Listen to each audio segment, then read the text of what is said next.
Olá, meus irmãos, a paz do Senhor. Aqui quem vos fala, Pastor Newton Almeida, para mais uma reflexão do dia. Só que antes da nossa reflexão do dia, eu quero, mais uma vez, carinhosamente, pedir para que você venha curtir esse vídeo, que você venha compartilhar esse vídeo. E se você gostou, também se inscreva em nosso canal, não custa nada, é muito simples, para que você possa estar recebendo o nosso conteúdo. Amém? A nossa reflexão hoje está no livro de Lucas, no seu capítulo de número 6, no seu versículo de número 12, que está escrito: Aconteceu que, naqueles dias, Jesus subiu para orar, e ele passou a noite toda orando a Deus. E quando já era dia, ele chamou a si os seus discípulos e escolheu 12 deles, a quem também deu o nome de apóstolo. Estudando esse texto, eu percebi a necessidade de Jesus trabalhar em equipe. E infelizmente nos dias de hoje, nós temos tido uma dificuldade muito grande de encontrar pessoas que queiram, que gostem, que saibam, que se dediquem em trabalhar em equipe. Jesus, ele poderia ser autossuficiente, porque ele é o Todo-Poderoso. Só que ele chamou 12 e formou uma equipe destes 12 com um propósito pré-definido. Ele escolheu essa equipe dentre os demais discípulos que ele tinha para um propósito específico. Assim sendo, mesmo ele conhecendo a natureza de cada um, o que ele quis apresentar a nós ou nos ensinar é que, mesmo diante do temperamento de cada um, diante das limitações de cada um, diante das incapacidades de cada um, todos nós somos capazes de trabalhar em equipe. Todos nós somos capazes. Todos nós temos um potencial para trabalhar em equipe. Eu lembro da passagem dos talentos, onde o Senhor entrega 5 talentos para um, 2 talentos para outro e 1 talento para outro. E quando esse Senhor volta, os servos vêm e apresentam o que eles fizeram com aquele talento. O que lhe foi entregue 5, ele devolve 10. E o Senhor diz: servo bom e fiel, porque foste fiel no pouco, no muito eu te colocarei. E o que recebe 2 talentos, também vem e apresenta 2 talentos a mais. E o Senhor diz para aquele servo: servo fiel e valoroso, porque foste fiel no pouco, no muito eu te colocarei. E para um outro o Senhor havia entregue 1 talento. E quando o Senhor chega, aquele que recebeu 1 talento, diz para o seu Senhor: eu sabendo que o Senhor iria cobrar esse talento, eu enterrei, eu escondi ele, e agora está aqui o talento. O Senhor olha para aquele servo que poderia ter feito algo também com aquele talento. Diz para ele: servo infiel, injusto. O que é interessante nesta passagem dos talentos é que o Senhor entrega para cada servo talentos. O texto diz: segundo a sua capacidade. Segundo a sua capacidade. Ou seja, todos nós temos capacidade. Aquele que tinha 5, o Senhor deu 5 a ele, porque sabia que a capacidade dele era trabalhar em cima de 5. O que tinha capacidade apenas para 2 talentos, o Senhor lhe deu 2. O Senhor não deu 10 para quem tinha capacidade de cuidar de 5, e nem deu 10 para quem tinha capacidade de 2, e não deu 1000 para quem só tinha capacidade de cuidar de 1. O Senhor é onisciente. O Senhor é sábio, o Senhor é entendido. A Bíblia diz que Ele conhece a nossa estrutura e sabe que nós fomos formados do pó e para o pó nós retornaremos. Assim sendo, segundo a capacidade de cada um, Ele lhes deu os talentos. Só que aquele que recebeu um talento preferiu esconder, preferiu enterrar do que fazer algo com ele. O Senhor diz, você poderia ter colocado a juros, porque ainda assim você me daria lucro, você me daria resultado. O que aprendemos com isso é que aquilo que o Senhor confiou a nós, Ele vai requerer resultado. Ele vai querer resultado. Porque o que Ele deu a você, Ele não vai requerer do outro. O que Ele entregou ao outro, Ele não vai requerer de você. Então Jesus, Ele forma uma equipe. Dentre aqueles todos que caminhavam com Ele, que também levavam o título de discípulos, de alunos, de servos, de aconselhados por Jesus, Ele separa 12. E dentre esses 12, Ele forma esta equipe. Aí quando eu me deparei com esse texto, eu fiquei fazendo alguns questionamentos. E o primeiro questionamento que eu fiz foi esse: quais foram os critérios que Jesus usou para formar esta equipe? Se fosse no seu caso, quais os critérios?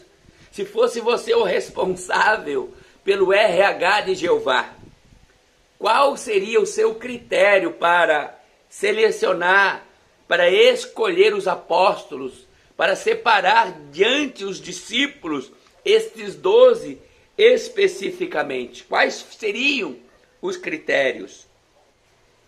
Qual seria a lógica para você escolher esses discípulos? Que linha de raciocínio você traçaria para escolher esses discípulos? Ou o que em específico você procuraria em cada um para dizer esse, aquele outro? Quais seriam esses critérios? Será que o primeiro critério que seria levado em conta seria as qualificações? Porque muitas das vezes, se fosse numa empresa, ou eu e você, quando passamos pelo processo seletivo de uma empresa, o que eles iam olhar no currículo, a princípio, seriam as qualificações. Tem faculdade? Tem curso técnico? Concluiu o ensino básico? Concluiu o ensino médio? Concluiu o ensino superior? Ou até que ano estudou em cada fase do estudo? Quais seriam as qualificações que você procuraria para escolher os discípulos? Ou fora as qualificações, você também procurasse referências de cada um. Você fosse ali na vizinhança de Pedro e buscar as referências de Pedro. Pergunta para o vizinho daqui, dali, e aí, como é que é o Pedrão? Ah, aleluia. Referência não é o que nós falamos de nós mesmos. Referência é o que os outros falam ao nosso respeito. Já imaginou chegar ali na vizinhança de Judas e procurar saber quem é Judas? O que falariam a respeito de Judas? Se além das suas qualificações, as suas referências, ainda fosse necessário pedir as suas motivações, qual seria a sua motivação? Qual seria a sua motivação para fazer parte da equipe de Jesus? Seria o título? Porque o texto diz que Jesus passou a chamá-los de apóstolos. E infelizmente tem muitas pessoas que estão atrás do título: apóstolo, bispo, reverendo. Qual seria a sua motivação? Ah, você vai pastorear uma mega igreja? Ah, você vai liderar o maior departamento da igreja? Qual é a motivação? Qual é a motivação para fazer parte da equipe? O que de fato levou Jesus a escolher esses 12 em específico? Se fosse você escolheria Pedro para fazer parte da sua equipe? Seja sincero. Se fosse você escolheria Judas para fazer parte da sua equipe? Se fosse você escolheria Tomé para fazer parte da sua equipe? Então, o que levou Jesus a escolher cada um destes 12 discípulos, desses que se tornaram apóstolos? O principal diferencial, a principal qualificação, a principal referência e a principal motivação, eu acredito que o que levou Jesus a escolher cada um destes discípulos foi o motivo de cada um deles estar no caminho. Qual o caminho? No caminho por onde Jesus estaria passando. Porque aos olhos de Jesus não importa quem nós somos ou quem nós éramos, mas aos olhos de Jesus importa quem nós estamos dispostos a se tornar nas mãos dele. Há muitos pregadores que sempre usam essa referência do fato de Jesus ter sido carpinteiro e, como carpinteiro, Jesus dava jeito em qualquer tipo de madeira, por mais torta que ela fosse, por mais empenada que ela fosse. Ele tinha as ferramentas necessárias para formar, para moldar aquela madeira do jeito que ele quisesse para o trabalho específico. Se fosse um formão, se fosse uma talhadeira, se fosse um serrote, se fosse um martelo, se fosse uma lixa, não importa a grossura da lixa, ele sabe ou sabia que tipo de ferramenta usar para deixar cada um segundo aquilo.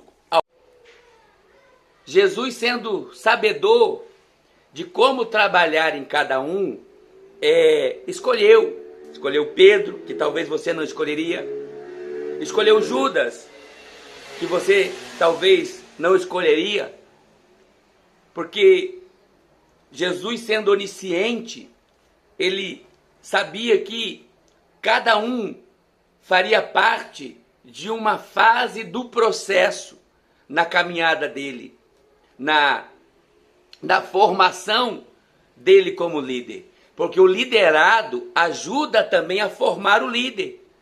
O líder forma os liderados. Há situações, há características, há qualificações, há referências, há situações que no liderado traz experiências para o líder, crescimento para o líder, sabedoria, direcionamento para o líder. Então, cada um tem a sua função, cada um tem a sua importância, cada um tem um propósito específico. E como nós estamos falando de reino, cada um de nós temos sim um propósito específico na função do exercício do reino. O importante em equipe é saber com quem contar. Porque tinha situações que Jesus levava os 12. Tinha situações que Jesus levava só 6. Havia outras situações que Jesus levava só 3. E havia outras situações específicas que Jesus levava só 1. O apóstolo do amor, João. Nessa reflexão eu aprendi uma lição muito grande. E eu quero compartilhar com você. E a lição é essa: em deserto ou em situações de deserto, o que nos traz crescimento é a alimentação. Mas não é qualquer tipo de alimento. A palavra do Senhor diz que é para nós crescermos na graça e no conhecimento. Que tipo de conhecimento temos buscado? Aonde temos nos alimentado?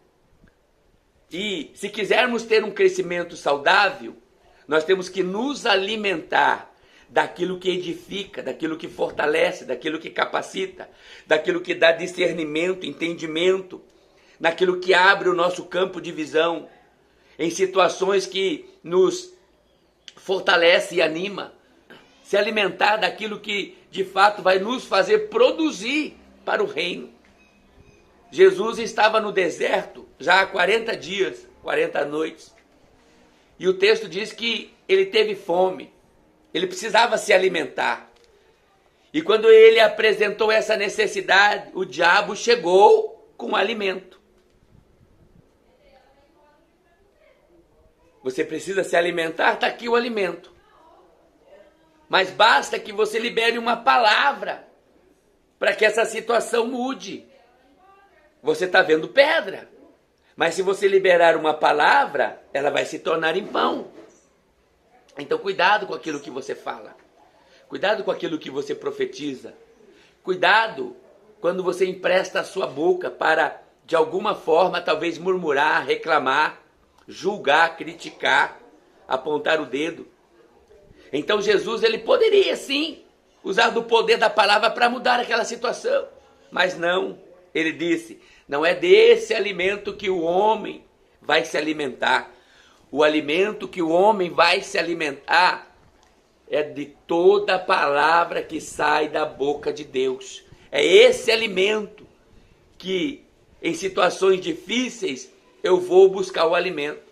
É esse tipo de alimento que, em situações difíceis, vai me fortalecer e me capacitar para vencer, para superar, para dar a volta por cima. Há alimentos que, devido à nossa necessidade, o inimigo vem apresentar para nós. E se nós não tivermos discernimento, se nós não tivermos sabedoria, conhecimento bíblico e não tivermos o campo de visão aberto, nós seremos facilmente enganados pelo nosso adversário. Então, principal qualificação, referência, principal característica de um escolhido é estar no caminho por onde Jesus passa. Bartimeu estava à beira do caminho, mas quando ele escutou que Jesus estava passando por um determinado caminho, ele saiu da onde estava e foi até onde Jesus estava. E a situação dele mudou.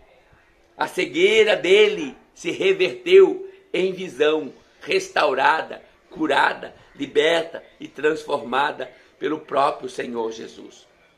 Então, a importância de nós estarmos no caminho por onde Jesus vai passar. E Jesus vai passar pelo caminho dessa sua dificuldade. E aonde Jesus está, milagre acontece. Jesus vai passar pelo caminho dessa sua dor. Jesus vai passar pelo caminho aonde você tem estado diante de portas fechadas, porque Ele tem nas mãos a chave que abre e ninguém fecha. Então, não saia do caminho, porque já já Jesus vai passar por este caminho e vai ter um encontro com você. Jesus vai passar por este caminho e vai mudar a sua história.